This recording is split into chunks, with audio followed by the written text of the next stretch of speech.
हमने comparative development experience of India and it's neighbour ये chapter start किया हुआ है इंडियन इकोनॉमिक डेवलपमेंट का, जिसमें हमने चाइना का और पाकिस्तान का इंट्रोडक्शन ले लिया है, उनके डेवलपमेंट स्ट्रैटेजीज देख ली है, तीनों कंट्रीज के बीच की सिमिलैरिटीज देख ली है और डेमोग्राफिक इंडिकेटर्स भी हमने देख ली है। ठीक है, तो अब मैं आपको टेबल वाले क्वेश्चंस तो नहीं करा रही हूँ, लाइक एनुअल ग्रोथ दे रखा होगा, जीवीए वाली टेबल होगी, क्योंकि जस्ट आपको उसको एनालाइज करके लिखना होता है।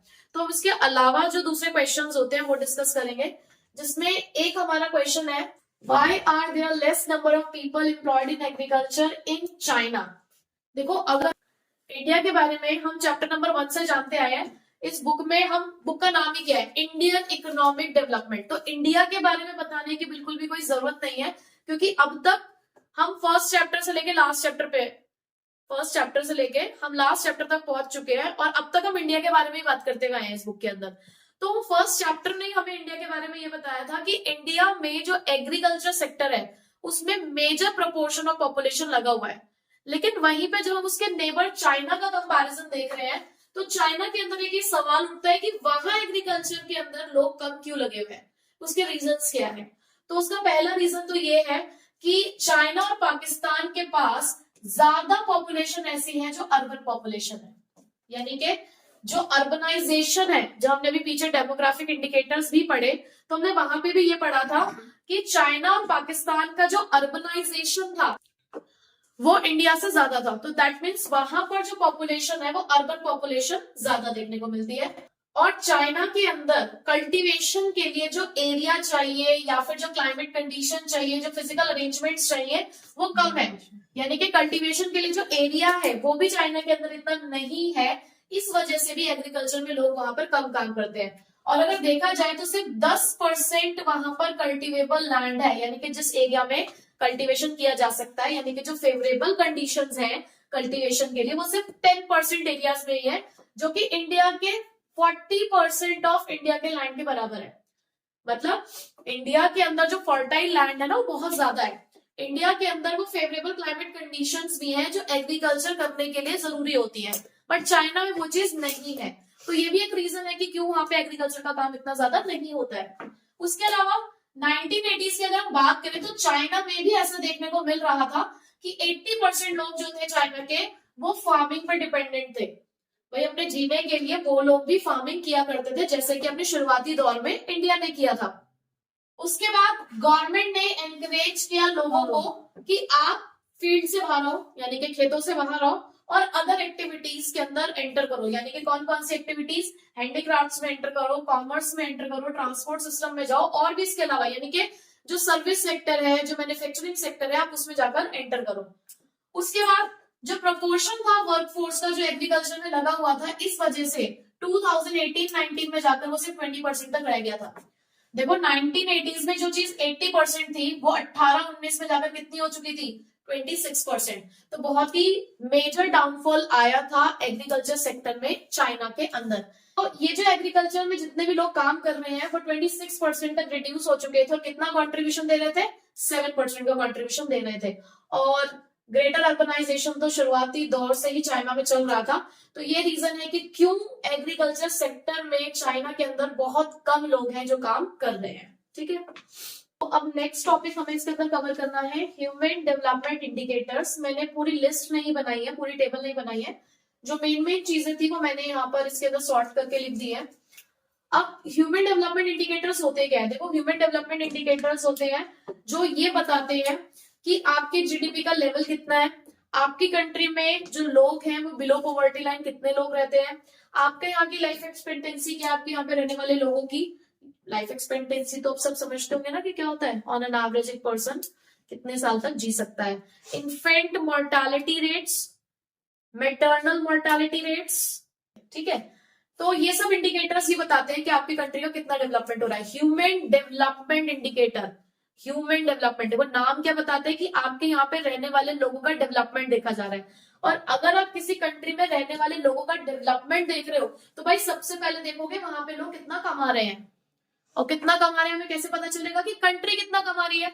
और कंट्री कितना कमा रही होती है वो हम जानते हैं उसकी जीडीपी से। तो यहाँ पे जीडीपी देखेंगे, वहां पे रहने वाले लोगों का लिविंग स्टैंडर्ड, कितने पढ़े लिखे लोग हैं, कितने लोग ऐसे हैं जो पॉवर्टी लाइन से ऊपर है, तो ये सब चीजें क्या बताएंगे, लोगों के डेवलपमेंट के बारे में बताएंगे ना।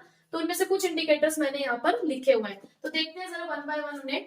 तो सबसे पहला ही है मैटरनल मोर्टालिटी रेट, ये पर 1 लाख बर्थ के अकॉर्डिंग है, जो कि हमें सबसे ज्यादा देखने को कहां पर मिल रहा है, इंडिया के अंदर। यानी कि जब भी कोई विमेन बर्थ देती है किसी बच्चे को, तो चाइना में जहां 27 विमेन की डेथ होती है, 27 विमेन की डेथ होती है, वहीं पे पाकिस्तान में 174 और इंडिया में 178। तो बहुत ही बड़ा प्रपोर्शन देखने को मिल रहा है हमें यहाँ पर। हालांकि पाकिस्तान और इंडिया में कोई ज्यादा फर्क नहीं है, लेकिन चाइना से कंपेयर करो तो बहुत फर्क है, ठीक है। उसके बाद इन्फेंट मोर्टालिटी रेट की अगर हम बात करें पर 1000 बर्ड्स के अकॉर्डिंग देखते हैं, तो सबसे कम ये भी चाइना के अंदर ही है, 8.5, जहां पर ये हमें सबसे ज्यादा देखने को मिल रहा है पाकिस्तान के अंदर, विच इज 57.2, और इंडिया के अंदर है 29.2।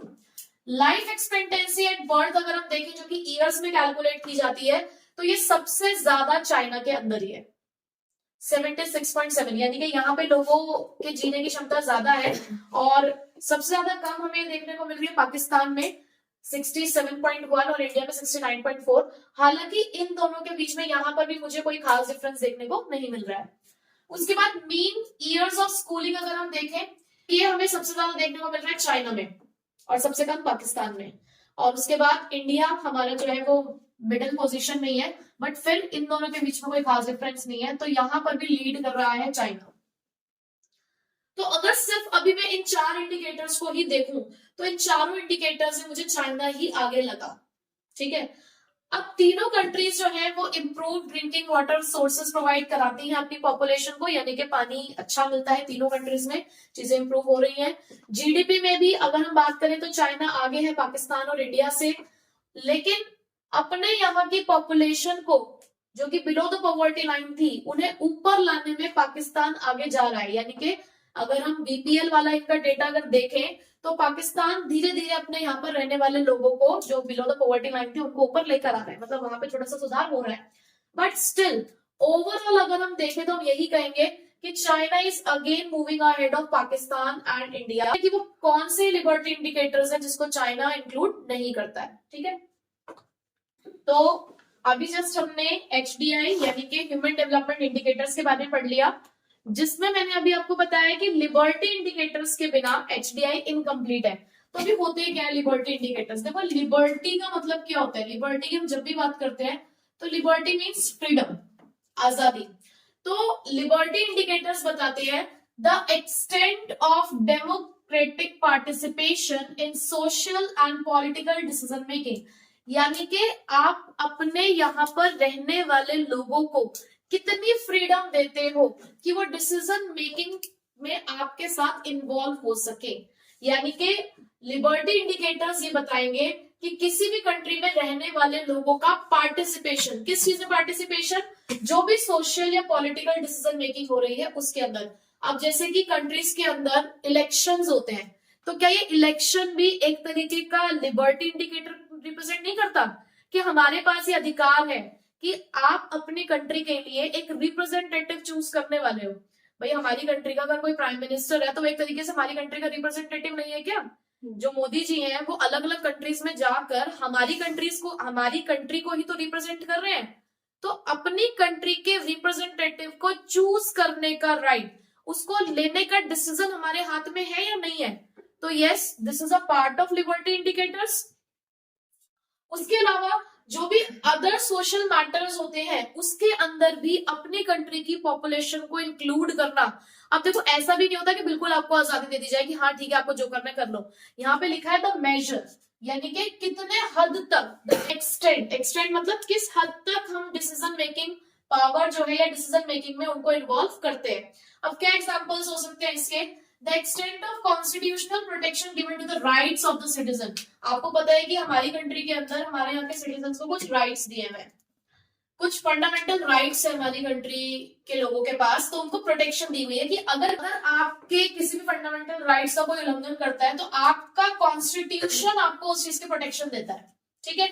उसके अलावा the extent of the constitutional protection of the independence of the judiciary and the rule of the law, यानी कि यहाँ पर आपको देखो जुडिशरी से मतलब क्या है, यहाँ पे जुडिशरी से मतलब होता है मतलब लीगल, आपको लीगल प्रोटेक्शंस मिली हुई है, लॉ ने कुछ अपने रूल्स बना रखे हैं तो उनको भी प्रोटेक्शन यहाँ पर दी जाती है, लेकिन इंडिपेंडेंस है।